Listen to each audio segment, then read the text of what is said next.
a mais um vídeo do Monte Sião. Aqui a voz de Deus fala mais alto.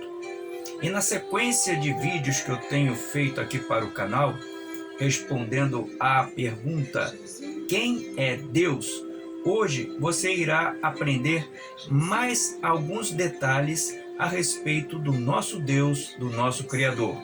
Mas antes de nós irmos para o ensino de hoje, eu quero te convidar a você a se inscrever no canal Monte Sião e ativar a sinetinha que fica embaixo aqui do vídeo, para que você possa receber em primeira mão os vídeos que eu estiver postando aqui no canal. Você também pode compartilhar esse vídeo com outras pessoas para que elas possam também ter acesso ao conhecimento que você está tendo através aqui do vídeo. Ok? Estamos combinados? E nunca deixe de dar aquele seu likezinho aqui embaixo como uma prova para o YouTube entender que esse vídeo é relevante. Ok? Meu nome é Márcio Correia, eu sou um teólogo e um estudante apaixonado pela Bíblia Sagrada. Vamos à nossa aula de hoje. Quem é Deus? Bem, você sabe que a gente costuma falar Deus com o nome Deus, mas esse nome, esse vocábulo Deus, não é o nome dele. Deus tem um nome que o identifica. Se você viu os vídeos anteriores, eu falei para você que Deus não é uma massa de energia que transmite energia para quem se sintoniza com ele. Deus é uma pessoa que interage com a sua criação aqui, como você conversa com uma pessoa. E ele, automaticamente, como é uma pessoa identificável, ele também possui um nome. Existem vários nomes dentro do estudo bíblico que se relacionam a Deus. Porém, dois em especial eu quero enfocar aqui neste vídeo de hoje para com você. O nome de Deus, ele é transcrito inclusive naquela passagem de Êxodo, capítulo 3, versículo 13 ao 15, onde ele se identifica a Moisés, naquele momento onde o qual o povo de Israel estava vivendo como escravo no Egito.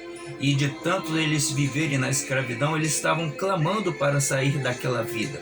Foi quando Deus ouviu os clamores do povo e levantou Moisés para ser o líder para tirar aquele povo da escravidão do Egito. Então Deus se identificou a Moisés. Deus se apresentou a Moisés através de um fenômeno sobrenatural que deixou Moisés estupefado ao ver esse fenômeno. Ele chegou a perguntar para o fenômeno: Moisés, quem és tu? E aí, no decorrer da passagem, Deus inclusive vai falar para Moisés, que queria falar desse Deus que se identificou para ele, para o povo, para que o povo acreditasse nele. Deus falou para Moisés: eu sou o que sou. E ali naquele momento, nesta passagem, Deus estava se identificando a Moisés. Essa é uma passagem bíblica que serve para termos como arcabouço de que Deus é uma pessoa que se identifica e se relaciona com a sua criação, como ele fez nessa passagem com Moisés. E na Bíblia, lembrando que nós vamos ter um vídeo aqui exclusivo falando sobre a Bíblia, mas de antemão eu ressalto para você que a linguagem bíblica antiga escrita era a linguagem hebraica, assim como também outras línguas antigas também contribuíram para a Bíblia ter sido formada, como o aramaico e o grego. No hebraico, que é a língua basicamente totalitária da Bíblia Sagrada, nós vemos o termo El. Esse termo El, que escrito em hebraico, fala El. E esse El é um nome de identificação de Deus, que se apresenta no período patriarcal, até o ano 2000 a.C. aproximadamente. Nesse período, o homem estava se proliferando sobre a terra. Devemos lembrar que o início da civilização aconteceu ali na parte da Mesopotâmia, entre os rios Tigre e Eufrates, que fica ali próximos a onde hoje é o Iraque e aquela região ali do Oriente Médio. As antigas civilizações estavam se espalhando para o mundo.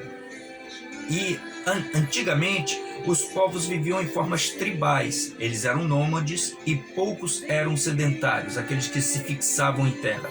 Nômades eram aquelas pessoas que andavam, peregrinavam pela vastidão daquela área geográfica. Para você ter uma ideia, é como se fosse um circo, aqueles artistas de circo que não tem lugar fixo para se fixar. Eles geralmente armam a barraquinha deles num determinado lugar, depois ficam ali e quando passa um determinado tempo eles desarmam as suas barracas e vão caminhando para um outro lugar para se fixar em um outro lugar. Esse é um povo nômade. E antigamente, na era da Idade do Bronze, os homens ainda não tinham muito conhecimento das coisas, eram povos primitivos. Mas o homem antigo já tinha um certo conceito de uma divindade que se superava entre todas as outras divindades que as outras tribos começavam a acreditar. O homem antigo, apesar de não ter o conhecimento que nós temos hoje, eles tinham uma noção da existência de um ser sobrenatural acima deles e que controlava a vida deles. E se manifestava através daquelas eventos climáticos e coisas que eles até então ainda não entendiam e atribuíam aqueles fenômenos à existência dessa divindade. Mas e essas tribos, como ficavam separadas, né, porque cada um ia para uma direção diferente na geografia ali da área, cada um começou a criar um deus próprio daquela tribo. Então cada tribo tinha uma divindade. Então existiam vários deuses. Aí existe o conceito do politeísmo, ou seja, uma civilização ou uma nação que acredita em vários deuses. Um exemplo disso é a Índia. A Índia é um país onde tem muitas pessoas, inclusive um país superpopulacional, e dentre as pessoas que ali estão nesse país, cada uma tem uma divindade a quem crê. São vários deuses que a Índia tem, por mais ou menos 3.000 deuses catalogados existe na cultura hindu. Isso se chama politeísmo, ou seja, uma nação que acredita em vários deuses, em várias divindades. Isso aconteceu quando esses povos nômades na antiguidade começaram a se fundir, né, formando civilizações.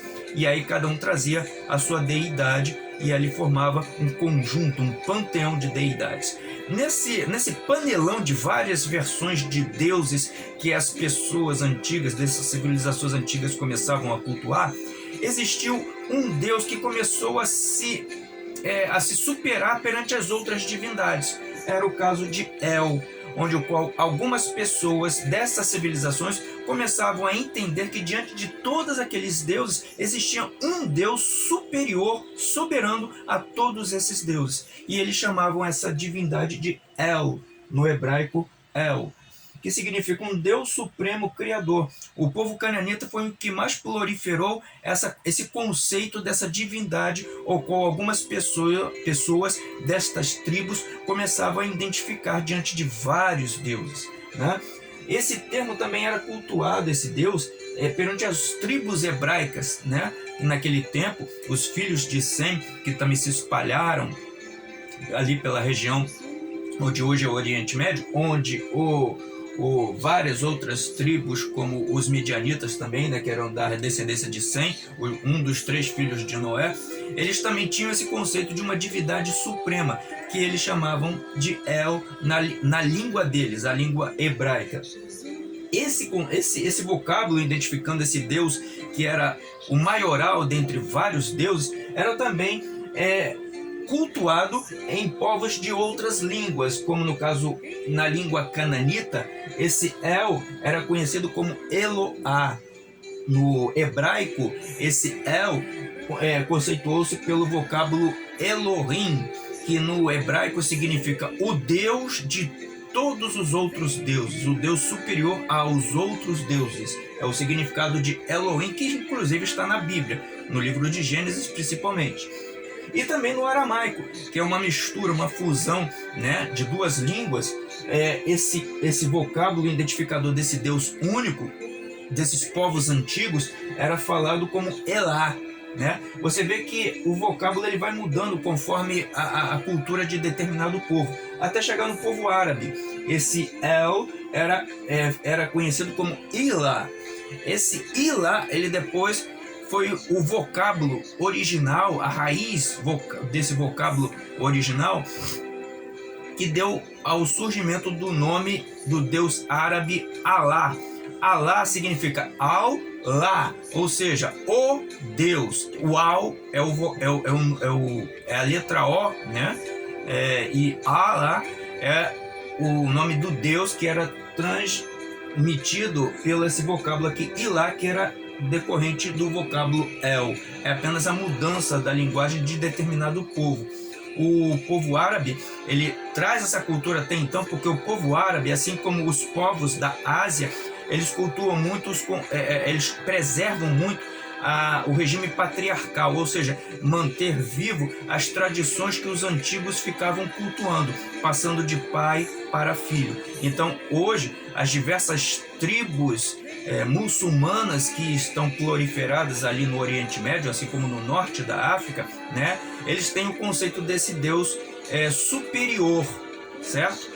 E agora uma coisa que vocês podem perceber no vocábulo El é que Deus estava se manifestando para vários povos. Ou seja, a visão, se formos focalizar o vocábulo El, é como se Deus estivesse se manifestando para um conjunto de pessoas. Ou seja, é Deus visto num ponto geral, num ponto de vista geral ou universal. Ou seja, Deus ainda não estava se aproximando fisicamente de determinadas pessoas. Ele estava se apresentando para várias pessoas. É como se ele estivesse longe, mas não ainda perto. Lembra-se do conceito de transcendência e imanência que eu expliquei num dos vídeos anteriores? Se não me falha a memória, o vídeo que é número 1, quem é Deus? Parte 1, eu falo sobre essa questão da transcendência e imanência de Deus, onde o qual é um Deus que está longe, mas ao mesmo tempo está próximo.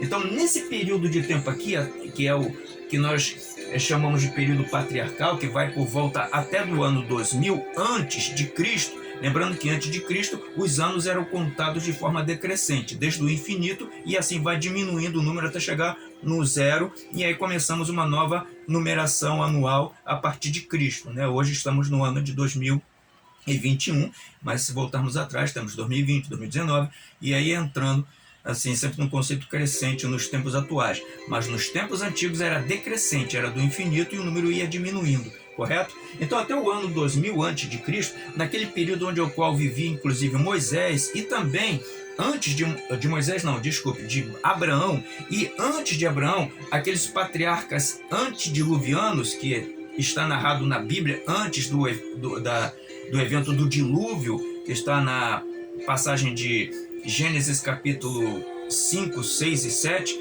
ou seja, os patriarcas, as pessoas antigas que viveram na idade do bronze, antes do dilúvio, antes da vinda de Noé, né, que eram tempos muito mais antigos, ou seja, muito superiores ao ano 2000 a.C., provavelmente ano 3000, 4000, por aí vai, né, eram homens bem antigos. Então, esse conceito de um Deus único, que era representado pelo vocábulo El, era distribuído para várias nações, vários povos, várias tribos que viviam nesse ambiente, nessa terra antiga, no período da Idade do Bronze, né? Então Deus aqui estava se manifestando de uma forma a todos os povos, para que eles pudessem entender, diante de uma variedade de deuses que cada tribo cultuava, existia um Deus superior a todos aqueles deuses que eram criados pela imaginação humana, certo? Então Deus aqui estava se revelando de forma geral. Lembra-se também do vídeo que eu falei sobre revelação geral e revelação especial? A gente encontra isso também nesse vocábulo aqui, nesses dois vocábulos, o El e Yahvé, que vamos ver já já. No caso aqui do vocábulo El, que estava se manifestando num período da Idade do Bronze até o ano 2000 a.C., ou seja, no período dos patriarcas antediluvianos, e depois do dilúvio, até a chegada de Abraão, né, até o ano 2000 a.C. aproximadamente, os povos antigos conheciam Deus pelo nome El, ou seja, era um Deus que estava se manifestando para todas as nações. E tem as derivações do nome El, como El Roi, que significa Deus que vê, El Olam, Deus eterno, El Hagibor, que é Deus forte, e Deus e mais um nome aqui, El, e mais um nome da pessoa. O interessante nesse período é que Deus se revelava para todos os povos, e aqueles homens onde o qual tinha essa identificação diante de vários deuses, da existência de um Deus superior a todos esses deuses, esse homem que tinha essa identificação, ele pegava esse Deus e incorporava o nome dele a esse Deus, porque ele teve aquela identificação diante de vários deuses que havia um Deus superior. Então chamava-se o nome geralmente dessa pessoa, ele dava o nome de si, né? Dava-se o nome a essa pessoa acompanhado do vocábulo El, como El Abraham, ou seja, o Deus de Abraão, o Deus de Jacó, El e Jacob, né? Ou então o Deus de Noá, que inclusive era um parente de Abraão, mas que não acreditava nesse Deus único, mas ele tinha uma identificação como na Bíblia como o Deus de Noé. Naqueles tempos, nos tempos patriarcais, o Deus El, que se revelava a todos os povos, aquela pessoa específica ao qual ele se identificava, dizendo que tinha aquela revelação de que diante de todos aqueles deuses havia um Deus superior a todos esses deuses, essa pessoa que tinha essa identificação, esse toque, ele geralmente pegava esse nome El, o nome de Deus, e incorporava o seu nome. Por isso que nos tempos atuais nós temos termos como Betel, a casa de Deus, né? O final El, né? Entre outros nomes, acompanhado desse vocábulo El, que é uma particularidade onde a pessoa que tinha ou um objeto que estava relacionado ao Deus que se revelou, acompanhava-se o nome El ao nome da pessoa ou do objeto. Então, passando os tempos patriarcais e entrando no tempo de Moisés, aqui por volta de 1500 a.C., aí nós temos a identificação de Deus pessoal. É quando Deus não se revelava a pessoas de uma forma abrangente, ele se revelava a pessoas específicas. Como que aconteceu com Moisés aqui na passagem que eu falei para você aqui no início desse vídeo.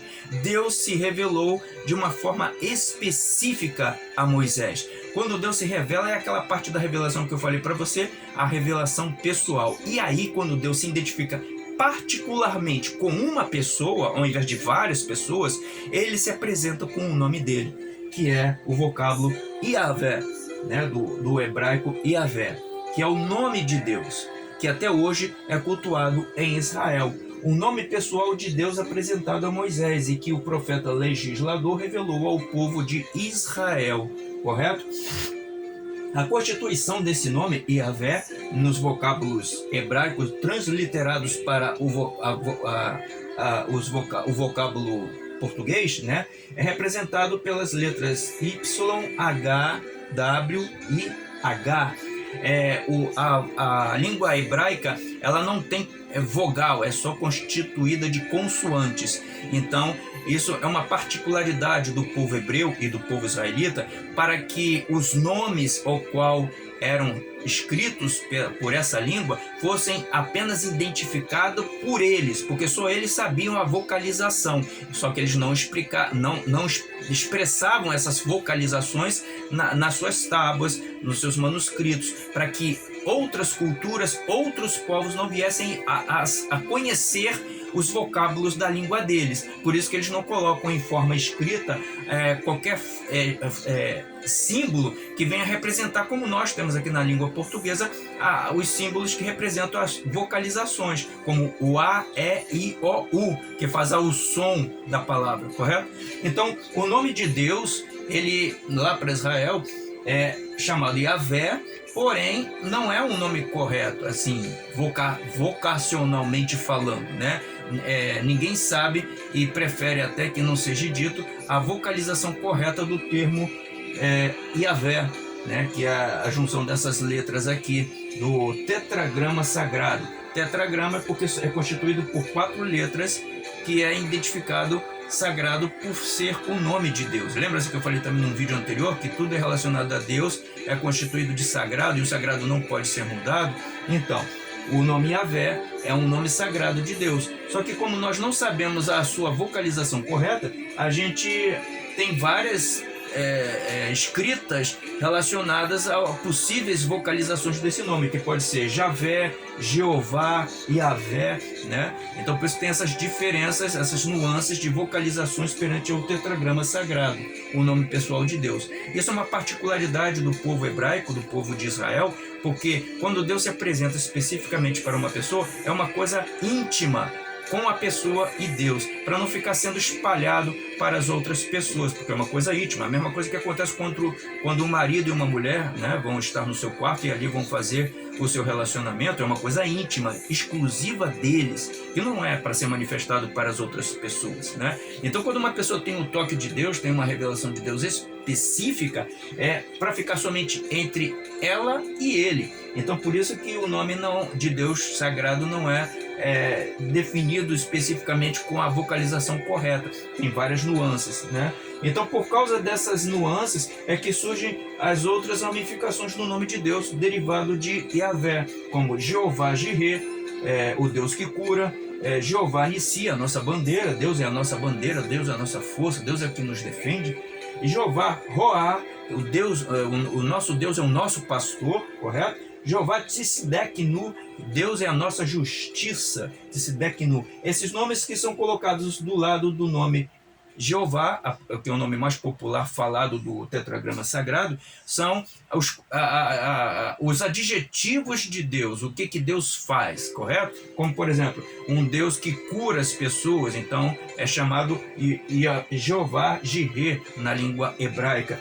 São as características das feitorias que Deus faz, e aí é colocado do lado do nome dele. Por exemplo, Jeová Nissi, nossa bandeira, é aquela quando, por exemplo, as pessoas vão no serviço militar, vão numa campanha de guerra, né? Então elas querem ter alguma proteção. Então, Jeová Nissi, Deus é a nossa bandeira, Deus é a nossa proteção, correto? Então, os nomes de Deus, ele tem essas duas características com esses dois vocábulos aqui, que depois tem as várias ramificações. Hoje, o nome de Deus lá para Israel, por exemplo, ele não pode ser dito por causa dele ser sagrado. Por isso que geralmente o nome de Deus é substituído por Deus, Adonai, o Eterno, correto? Porque é uma questão, inclusive, de reverência. Por ele ser tão puro, não é permitido que pessoas impuras como nós, que somos pessoas pecadoras, que temos a tendência de fazer o mal, do que é errado, a gente não pode se misturar com aquilo que é sagrado, aquilo que é santo. Então, nós não temos o direito de proferir aquilo que é santo, né? Por causa da nossa estatura pecaminosa. Então, coloca-se apenas como se fosse uma proteção ou uma cápsula, né? Uma máscara, assim, digamos, no nome de Deus. Deus é o que todo mundo conhece, mas assim, o nome verdadeiro está por trás dessa palavra Deus, correto? Porque nós não temos a pureza de poder falar o nome de Deus com claridade por causa do nosso estado pecaminoso. Então, essas são as características que revelam o nome de Deus. É uma das manifestações que o Senhor faz para as pessoas, através do nome dele, correto? Então, eu espero que esse vídeo tenha sido até mesmo relevante para você e esclarecedor, e possa ter contribuído mais uma vez para mostrar que o nosso Deus é uma pessoa e não uma energia, ok? Só abrindo um rápido parênteses aqui, até por uma questão de curiosidade, para até mesmo os nossos amigos muçulmanos, a questão de Alá, né, está muito reverenciado ao vocábulo El, que é um Deus que está distante, é um Deus que se revelou a todas as pessoas. Então, Alá está relacionado ao conceito de El. Por isso que os árabes, eles precisam fazer vários rituais, como está dentro da religião, correto? Para tentar se conectar a um Deus que está distante, que não se comunica com essas pessoas que são impuras aqui na Terra. Mas nós sabemos que o Deus nosso verdadeiro, ele não está só distante, ele não está somente sendo transcendente, ele também é imanente, ele também está presente aqui no nosso meio, que é o conceito do vocábulo Yavé, né? O vocábulo pessoal de Deus. Coisas que, infelizmente, os nossos amigos muçulmanos ainda não têm, não só os muçulmanos, como também outras religiões derivadas, não tem esse conceito, né, de que Deus é só um Deus distante, que não se mistura, que não se relaciona com as pessoas aqui embaixo. Então, para nós se comunicarmos com Ele, nós temos que fazer rituais, temos que fazer penitências, que naquele exemplo da ilha que eu citei num dos vídeos anteriores, correto? Então, isso se torna uma coisa muito maçante e também sacrificante, porque a pessoa vai ficar sempre fazendo esse ritual, achando que esse Deus vai estar sempre distante, podendo ver ele ou não, correto? Então, é uma questão de se entender Deus apenas por uma metade, não na sua totalidade. Amém? Bem, meu nome é Márcio Correia, eu sou um teólogo e também um estudioso da Bíblia Sagrada. E eu fico por aqui e volto no próximo vídeo trazendo mais esclarecimentos a respeito de quem é o nosso Deus. Tem muitos assuntos ainda para nós falarmos aqui a respeito desta pergunta, para você ver como Deus é magnânimo. Amém? Monte Sião, aqui a voz de Deus fala mais alto. Até mais.